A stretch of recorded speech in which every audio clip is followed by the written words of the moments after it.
اس میں اختلاف ہے کہ غائبانہ نماز جنازہ پڑھنا یہ درست ہے یا درست نہیں ہے۔ امام ابو حنیفہ رحمہ اللہ، امام مالک رحمہ اللہ، یہ حضرات فرماتے ہیں کہ غائبانہ نماز جنازہ پڑھنا یہ جائز نہیں، درست نہیں۔ امام احمد بن حنبل رحمہ اللہ، امام شافعی رحمہ اللہ یہ فرماتے ہیں کہ غائبانہ نماز جنازہ پڑھنا یہ جائز ہے۔ جو یہ فرماتے ہیں کہ غائبانہ نماز جنازہ پڑھنا جائز ہے، ان کی دلیل یہ ہے، یعنی امام شافعی رحمہ اللہ یا امام احمد رحمہ اللہ، وہ فرماتے ہیں کہ حضور علیہ السلام نے نجاشی بادشاہ کی نماز جنازہ پڑھی ہے اور غائبانہ نماز جنازہ پڑھی ہے۔ یہ اس بات کی دلیل ہے کہ کسی کی غائبانہ نماز جنازہ پڑھنا یہ جائز ہے اور یہ درست ہے۔ امام ابو حنیفہ رحمہ اللہ یا امام مالک رحمہ اللہ جو فرماتے ہیں کہ غائبانہ نماز جنازہ پڑھنا یہ درست نہیں، جائز نہیں، ان کی دلیل کیا ہے؟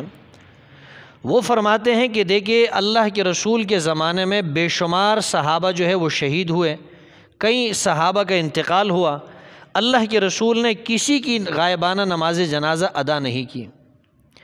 مثال کے طور پر غزوہ موتہ کے اندر حضرت جعفر ابن ابی طالب رضی اللہ تعالیٰ عنہ، حضرت زید رضی اللہ تعالیٰ عنہ اور اسی طرح عبداللہ ابن رواحہ رضی اللہ تعالیٰ عنہ، یہ تین صحابہ شہید ہوئے۔ یہ تین صحابہ وہ تھے کہ جن کے ہاتھ میں یکے بعد دیگر جھنڈا آیا تھا۔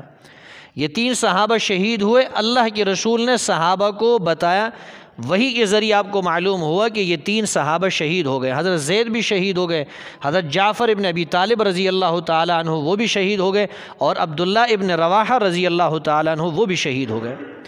اس کے باوجود حضور علیہ السلام نے ان کی غائبانہ نماز جنازہ ادا نہیں کی، حالانکہ جہاں ان کا انتقال ہوا وہ ایک ایسی جگہ تھی کہ وہ رسول اللہ صلی اللہ علیہ وسلم سے دور تھی، اللہ کے رسول وہاں حاضر نہیں ہو سکے، آپ کے صحابہ نے ان کی نماز جنازہ ادا کر لی، لیکن حضور علیہ السلام نہ وہاں شرکت کے لیے گئے ہیں اور نہ حضور علیہ السلام نے ان کی غائبانہ نماز جنازہ پڑھی ہے۔ تو حضور علیہ السلام کا ان تین صحابہ کا یا اس کے علاوہ بے شمار صحابہ کا غائبانہ نماز جنازہ نہ پڑھنا یہ دلیل اس بات کی ہے کہ غائبانہ نماز جنازہ پڑھنا یہ درست نہیں، یہ جائز نہیں ہے۔ پھر سوال یہ پیدا ہوتا ہے کہ رسول اللہ صلی اللہ علیہ وسلم نے نجاشی بادشاہ کی نماز جنازہ کیوں ادا کی غائبانہ طور پہ؟ وہ تو حبشہ کے اندر تھے، حضور علیہ السلام یہاں پر ہیں، لیکن اللہ کے رسول نے ان کی غائبانہ نماز جنازہ ادا کی ہے۔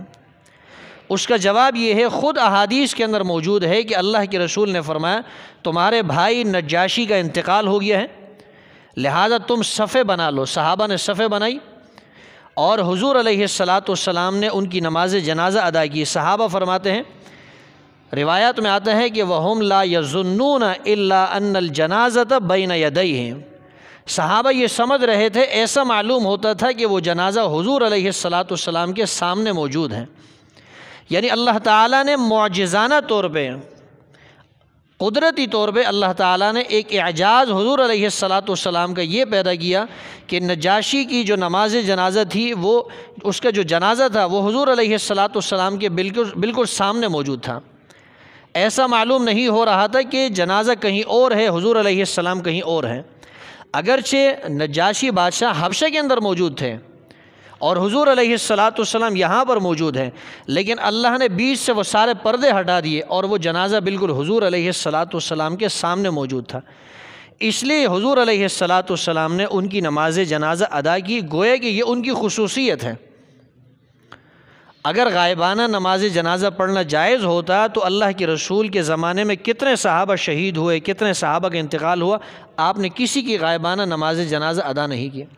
بلکہ ایک عورت تھی جو حضور علیہ السلام کے زمانے میں مسجد کی صفائی کیا کرتی تھی، تو کچھ دنوں سے وہ نظر نہیں آئی، یا ایک رات سے ایک دو راتوں سے وہ نظر نہیں آئی۔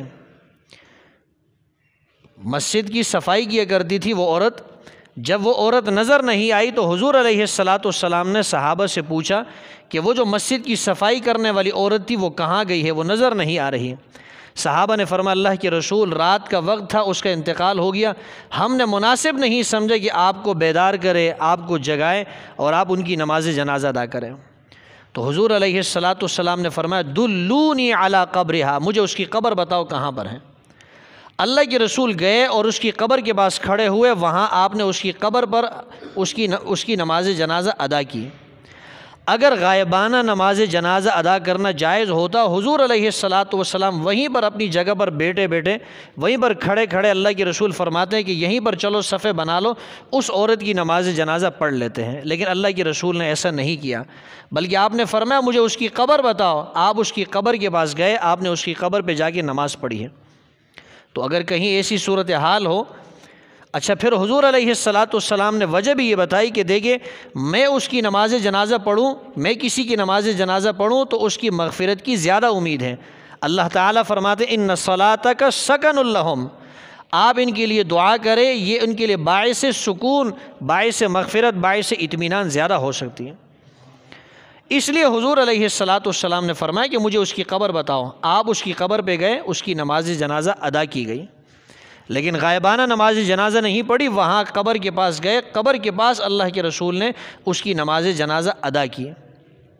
اور ایک وجہ یہ بھی ہے کہ دیکھیں حبشہ کے اندر جب نجاشی بادشاہ کا انتقال ہوا تو کوئی وہاں اس کی نماز جنازہ پڑھنے والا موجود نہیں تھا، اس لیے یہاں حضور علیہ الصلاۃ والسلام نے اس کی نماز جنازہ ادا کی ہے۔